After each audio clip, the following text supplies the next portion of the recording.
Ladies and gentlemen, Jackie, Mark and all the family, can I welcome you to this chapel and offer my condolences as you come together to express your love and respect for the late Kenneth Edensor.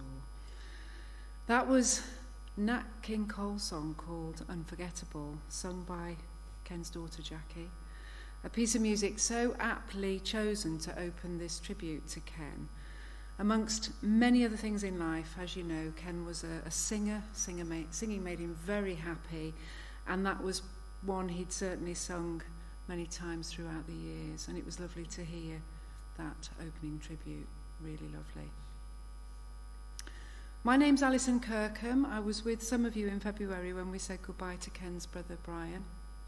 I'm really touched that as a family you've asked me to help you say goodbye to another stalwart of the Edensor clan, another characterful and well-loved man. Over the past week or so, I feel as if I've really got to know Ken a little bit through his family, of course, and the chats that we've had, but even more so through his own writing and his musings, if you like. Ken Edensor was a Stafford man, a husband, father, granddad, an electrician, a businessman, an artist, a golfer, and a crooner, known locally as Ken Stafford. But he also loved to write things down. He wrote really well. When you read his stuff, it flows really beautifully. And much of what I'm going to relate to you has come from the horse's mouth, so to speak. And Ken's is quite a big life story. There's a lot to say. And one thing is for sure, it's a celebration of life because he loved life. He loved to stand in the limelight of life. And I am told that, loving as he did to command an audience, that I probably channeling him, and he would have, probably enjoyed today for being the centre of attention in a funny sort of way. He was a creative person and a born performer, bit of a show-off, bit of a poser, and I'm told he had that sort of ego and stubbornness to match at times. But he could also be very sociable, funny, and oddly self-depreciating in his writing as well. Even though he had a really good voice, he would make a joke about his singing and say, "Get your earplugs in," or something like that. And he would put himself down in order to make people laugh. And later on, when I read some of the things that he's written, you'll hear that in his writing. So the following tribute to Ken has been put together from several areas, from his family's recollection, from a 2001 newspaper article which was about his life and times, and also from some of his earlier writings as Ken Stafford. And the tribute contains Ken's inimitable modest tones as well as his very own brand of humour. Kenneth Arthur Edensor was born and bred in Stafford, and he arrived in the world on Boxing Day 1931, a tough time to arrive in the world, beginning of the 1930s. His parents were Kitty and Arthur Edensor, and as he was the eldest of 11 children, he was brought up on the Tixall Road by his Granny Hay, or Mam, as he used to call her. And probably in his case, it's quite a good job that he was, because this early living setup could well have saved his particular life. After he was born, obviously, his mum went on to have 10 more, but she gave birth to 3 sets of twins. It's just incredible. I can't imagine the work involved in that. And it was devastating when meningitis hit the family when the family were quite young, because 3 of Kitty and Arthur's children died within a week. And it really doesn't bear thinking about. And Ken was only 10 years old at the time. Years later, in the 2001 newspaper article about his life and his singing, he's quoted as saying, "This affected me terribly then, and it still does to this day." Ken went to St John's Primary School, which was where he started singing at the age of 9, and he joined the choir.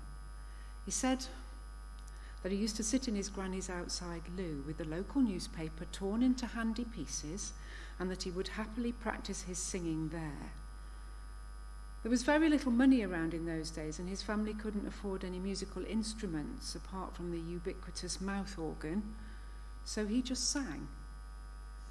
He said that there was a 6-foot-high brick wall in front of the outside loo, and dear Mrs. Judson, who lived next door, used to spend ages on the other side of the wall listening to him singing. She apparently commented to his granny about what a lovely voice he had. So that's where it all started, in his granny's loo. Made me smile, that did. Ken then went to Dartmouth Street Secondary, and by his own account, he didn't do that well. And in that way of his, he said, I was a bit of a duffer at school. However, he went on to do all sorts of things with his life, despite a lack of qualifications, which just goes to show, really, doesn't it? When he left school, he set out in the world of commerce with his own electrical business. From there, he worked for Thompson Cochrane as an engineer, but over the years, he did many other things, from working in a factory to working for the council. He even had his own milk round at the same time Benny Hill was in the charts with Ernie, which I think was to his delight. After retiring from the council, he teamed up with a chap called Mark Vernon selling garden ornaments under the moniker of Priory Stone. So he did an awful lot in his working life, and very varied. Whilst briefly working down near Kettering in the early 1950s, Ken met Pat at a dance. They married in 1955, and they started married life in Weston Coyne. Sadly, they lost their first 2 children, so when Jackie was born in 1960, she said she was very lucky that they adopted her later that year.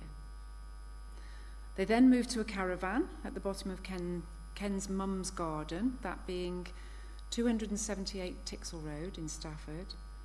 And after being told that they wouldn't have children of their own, Mark was born in 1963. So they were then a family of 4. Throughout their married life, early married life at least, Ken and Pat moved about a little bit, to say the least.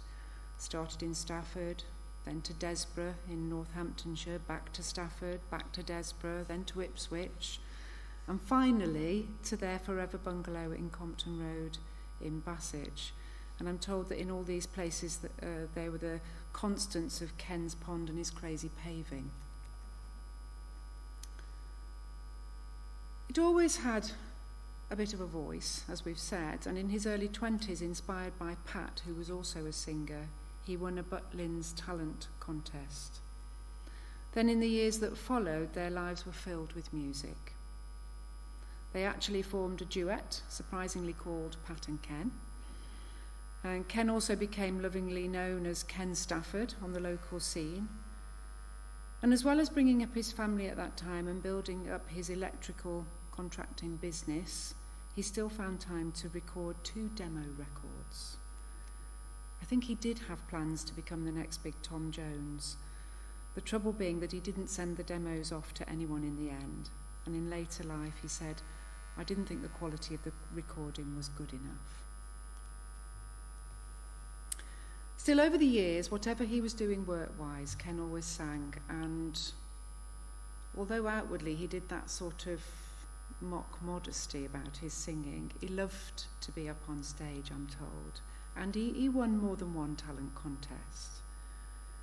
He reminisces about his singing in some of his writing. He says, later in life, and after we'd downed a few pints of beer, I started singing with my mates, Harry Farmer, Norman Snape, and Stuart Hay.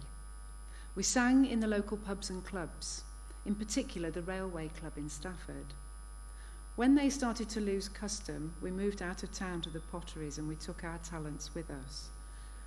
A favourite venue was the Green Star at Smallthorne, and some of you might remember with Don on the organ and Alf on the drums. They were great times, and they beat your X Factor any day, although I think the customers came for a laugh more than anything. They always used to say, come on then, Stafford, give us Delilah. Grrr, he's put after that. Ken goes on to say, later I joined the Al Robinson Trio, and the pianist Jack Keane could really make the piano talk, something like my son-in-law Andy can do with his guitar. Andy's a musician too, and in more recent years it was he who helped Ken to make a CD. And this is what Ken had to say about the CD, which I thought was quite funny. I've made a CD of sorts, and if anyone's interested in purchasing one, firstly because I need the money, and secondly, you never know, it may become a collector's item. I'm only charging £25 per disc. Well, okay, £2.50. Now, look here, 25p is my lowest price. Oh, go on then, you can have one, because I need the space. When you listen to it, after downing a litre bottle of whiskey, I'm sure you'll think that you've got hold of a bargain. It does seem in his writing really funny about himself and his singing, and at one point he writes, "Hello there, fans. For those of you who used to enjoy listening to the dulcet tones of Ken Stafford, remember him. At least those of you that survived listening to him and managed to avoid damage to your eardrums. If you still wish to continue suffering, make sure your battery is charged and your hearing aid is on, and tune in." He was very popular, and he had many invitations to sing at private functions over the years, one in particular being his daughter's wedding in 2003. Now, Ken and Pat were married for 56 years, and they were partners in crime. Joking again, Ken says of his late wife, "I have a lovely wife, Patricia, whose company I enjoy most of the time, although because she tells me to, I play a lot of golf, probably because she wants me to get me out from under her feet." The truth is, he did love his golf, and it was probably one of his other great passions in life. He started playing at Kingston Hill and later transferred his affections to Ingestree Hall Golf Club, where he had lots of friends. There he became the social entertainment secretary and also sang with the Ingestree Singers. And I've heard that the golf club are really sad to hear of his passing, and they're going to be flying their flag at half-mast to honour him today. It seems like he was a character, and he will be missed by all who love him. His children, Jackie and Mark, there are the halves, Andy and Ruth, his grandchildren, Emma, Natalie, Daniel, Jason and Donna. And I know Donna can't be with us today, so I'm going to give her a little wave on the, wherever you are, Donna, in Sydney. Hi, Donna. Just so she knows she's part of today. Pat died in 2011, and around that same time Ken was diagnosed with Parkinson's, which he may have had for a while because Pat always used to tell him off for shuffling. But he was fine to begin with, and he just got on with it, but towards the end it sounds as if he had a toughish time. Right at the end, I know that his children stayed with him, and I'm told that he really did love that. And he still had that sense of humour. When asked one day what he needed, he replied, "I'll have a 12-ball, please." In the 2001 newspaper article, Ken said that he wasn't too regretful about missing out on wider singing fame and not being as famous as Tom Jones. He said, "No, I had a business and a family, and they took up most of my time." And when asked what he was most proud of, he said, "Well, I can't say I'm proud of anything. I haven't climbed Everest or rescued a drowning person from a river. And those are things I think about when you talk about being proud. However, I have raised 2 children who turned out all right, and that is something to be proud of these days." So on that note, I'm just going to ask Jackie to come up and read the poem that she's written. Yeah. You got your copy.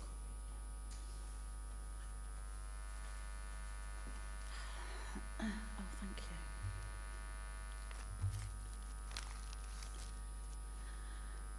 From the moment you first saw me, we both knew. You were my dad, and no one else would do. As I grew older and reached for the sky, you were always there to keep that twinkle in my eye. When I needed someone to hold if things were just not right, you called me chicken and held me tight. Some others don't understand me, or maybe not just as well. That's why it's you I ran to when I had something to tell. I love you, Dad, as you can see, and I'm very glad that you'll always be a part of me. This is not goodbye, but simply see you soon. But until then, I'll raise a glass to that man in the moon.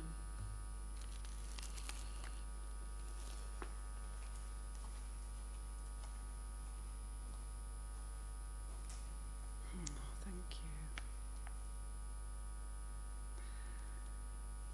The following is going to just remind you of his voice, how he could hold a tune.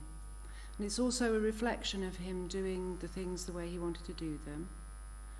I think Andy has sorted out the recordings and photographs for today, so thank you for being our technical know-how. This is himself singing My Way. This is the inimitable Ken Stafford.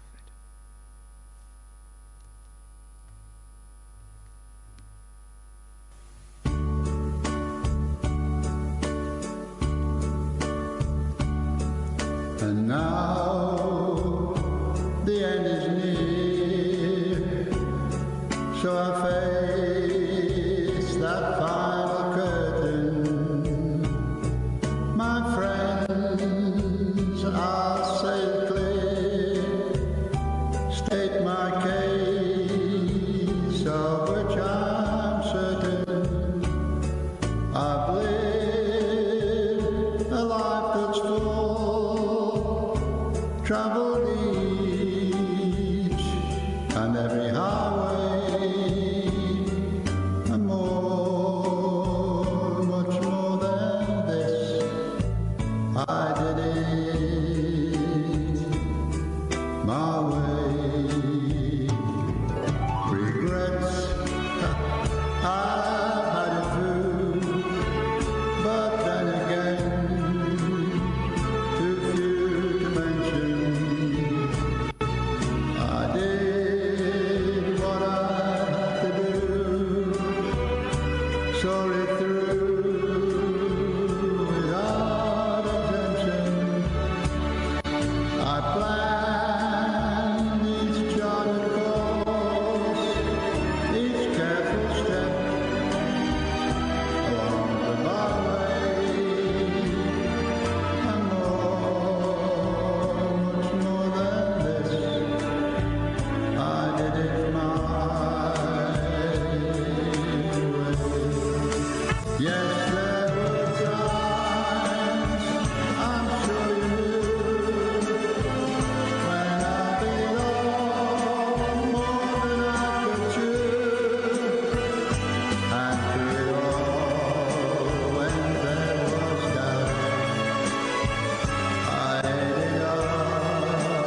January, Ken started to write his book, and the following is the introduction that he wrote 16 years later in 2009.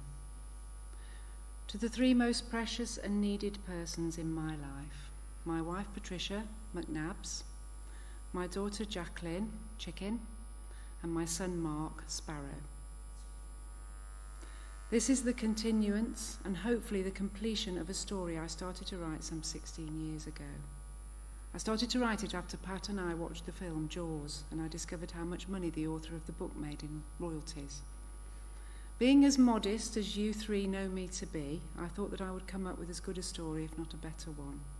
So wish me luck, folks, and think of the royalties, all of which I will give you to share between you in return for the happiness you each have given me throughout our lives together. I know we've had our ups and downs, but I wouldn't have missed a minute of it. I love all three of you so very much. God bless each of you.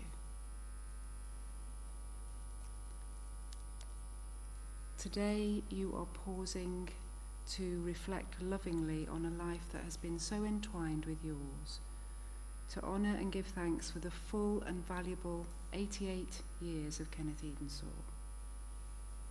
I understand that he was very dear and very special to all of you gathered here, as you clearly were to him. And as a larger-than-life and popular character, I know that he'll be very much missed by this community and his wider community of friends. As we say a fond farewell today, we look back over the years and thank him, not only for his hard work, for providing for his family, and for all the personal things he did to make your lives matter, but also for this unique character that he had, his humour and his love of life. We thank him for all the entertainment and the happy times that he's brought about with his crooning voice. I don't think he ever let things stop him, even later in life when he was frustrated by his condition, when he couldn't be as active as he once was. He turned to other things. He threw himself into his chess and his computer and his digital artwork. For a man of his age, he was amazingly IT literate, and he tried to make the most of every single moment that he had on this earth. Our last piece of music, as we wave him goodbye with love, is Ken singing a most appropriate piece of music for today. It really just speaks for itself. May he now rest in peace with Pat and all the Edensaw clan. There we go.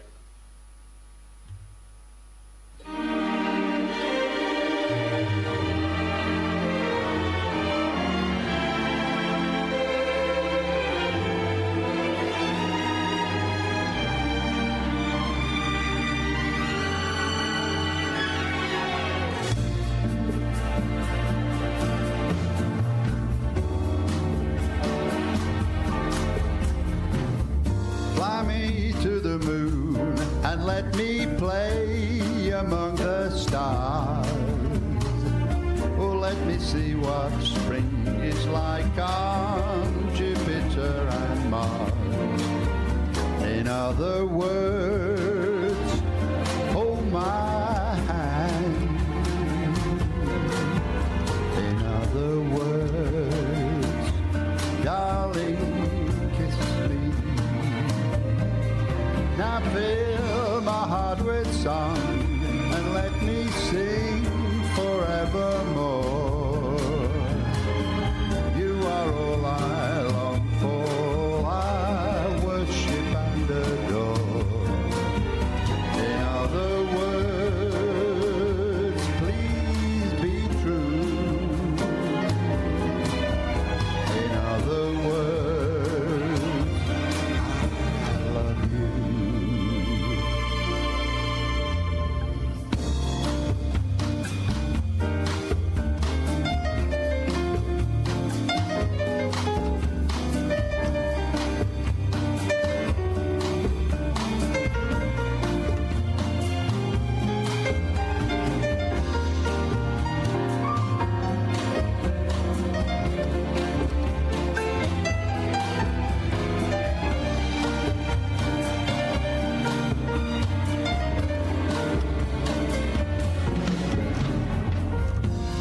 Fly me to the moon and let me play among the stars.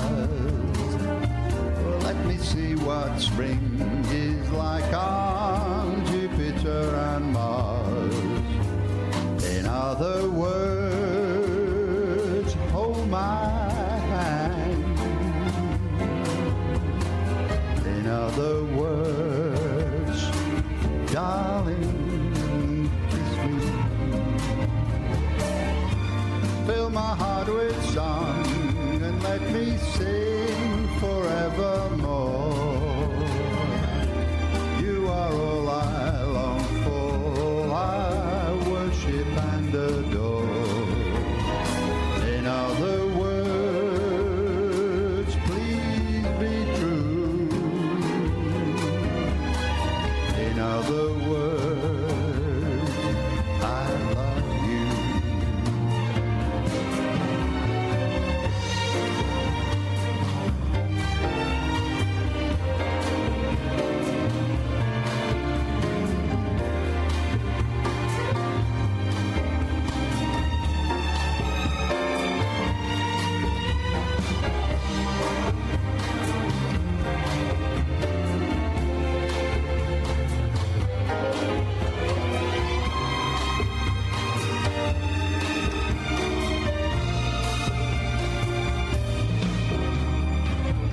Fill my heart with song and let me sing forevermore.